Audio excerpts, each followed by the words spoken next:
ठाणे वैभव, मग times of India, economic times, Hindustan times, अशी सगळी वर्तमानपत्र आणि मग सनातन प्रभात.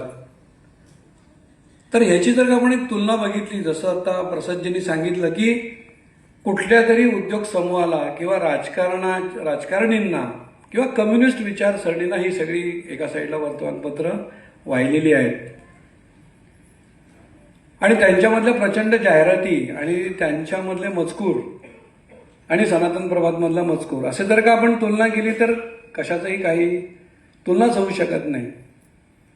म्हणजे सगळी वर्तमानपत्र फक्त बातम्या एकीकडे छापतायत आणि प्रचंड कन्फ्युजन. म्हणजे एकाही आपण अशी जर का बातमी बघितली तर त्याचं उत्तर आपल्याला काही मिळत नाही की हे कोणी केलं, काय केलं, कशासाठी केलं. आणि त्याच्याविरुद्ध सनातन प्रभातमध्ये घटना आणि त्याचं संपादकीय पण तिथे छापलेलं असतं. आपण अनेक लोकांनी ती वाचलेली असतील.